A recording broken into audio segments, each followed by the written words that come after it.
Hello there, Tyrant here, and I just finished watching episode 7 of Citrus. Yes.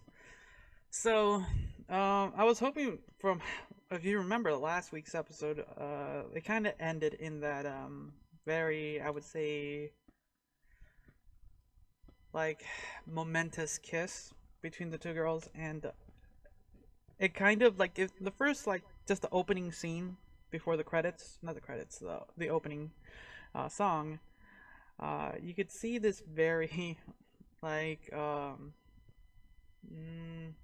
promiscuous act being between Yuzu and Mei, and it's all inside Yuzu's head. And I was like, oh wait, what's happening? I was really confused, but it's all in Yuzu's head, and it gets to the story, or it gets to the plot of, you know, Yuzu's flustered. She's that type of character. She just doesn't understand, and she's just so flustered. And May's trying to help her, um, with her exams, and she's family stuff.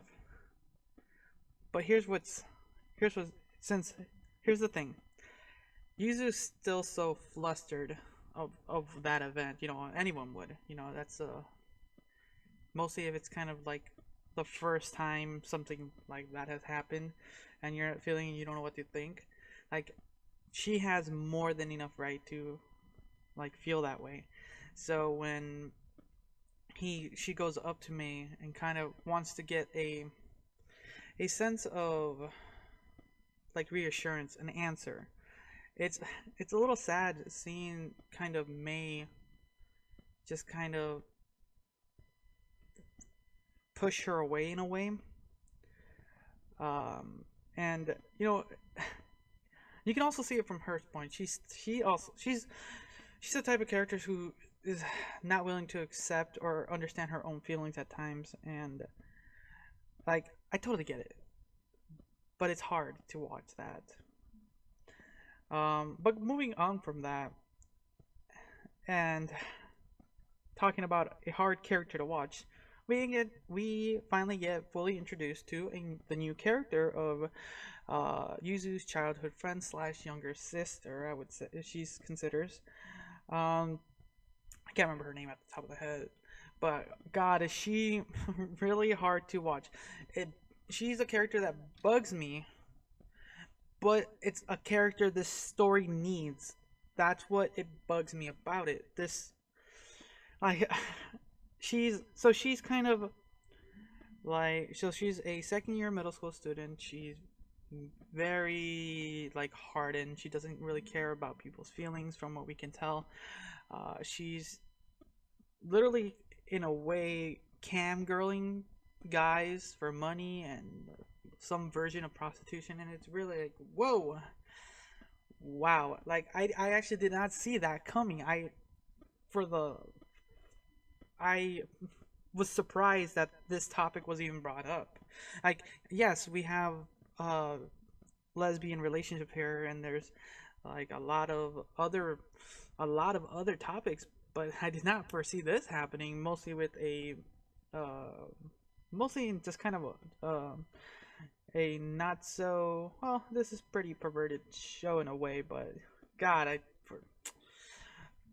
but you can kind of tell her character and the way she's drawn, and like I props to that. I'm not gonna lie, she's the way she's drawn. She's very forceful, and but it's the way the scenes with her, it like hurts to watch, because she's kind of she's the wedge, because the scene where she's just trying to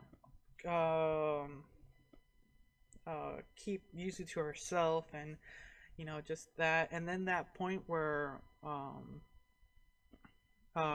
they're at the crosswalk, and she literally kisses Yuzu as Mei walks by, purposefully, and like that's where it got me. Like, it bugs me. It really bugs me in that character. Mostly when you're kind of trying to, I'm not like ship these characters, but for the show's sake, she's a reasonably good character, and for me, that's it bugs me. But we need her to have some form of conflict, because that's kind of what was the pig head girl's name? Not pig hair girls. The twirly girl's hair. Anyways, that's what she was in the beginning. She was the conflict.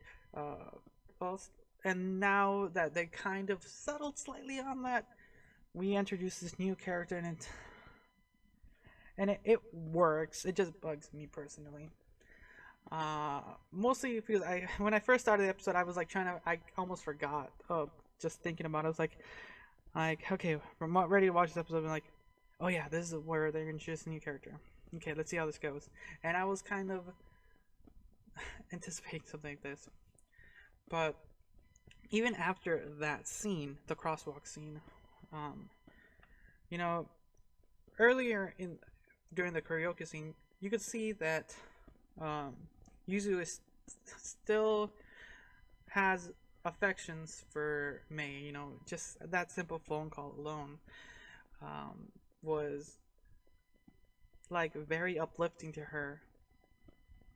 But then move past all that, past the crosswalk scene, and she's just trying to talk to her sister while washing the dishes after dinner, and all this. And Mei, we're starting to get now a little bit more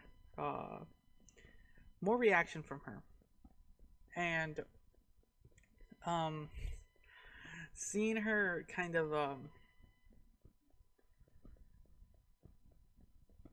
try to express, that's what I want to say, try to express her feelings in a way. It's like this is the first time she's quote unquote, I would say, jealous. I think that's the best way people could see that. She's and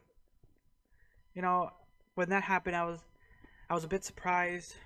I thought that she was gonna still be a little bit standoffish, a little bit, as this episode was gonna end.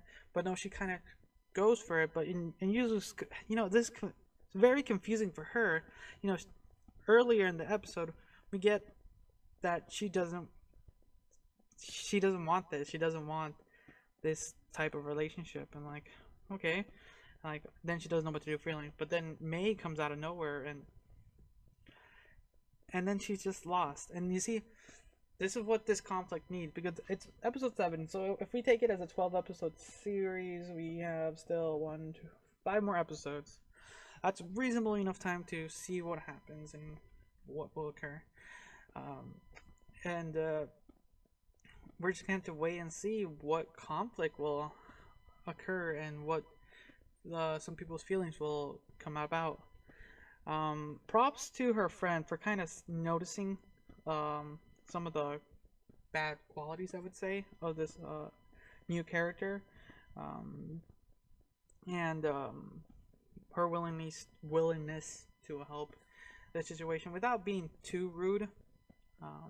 But yeah, well, we're just gonna wait and see what happens. But yeah, those are my thoughts on this episode. It was a lot more eventful than I thought it was gonna be, so I'm happy about that. So thanks again for watching. Until next time.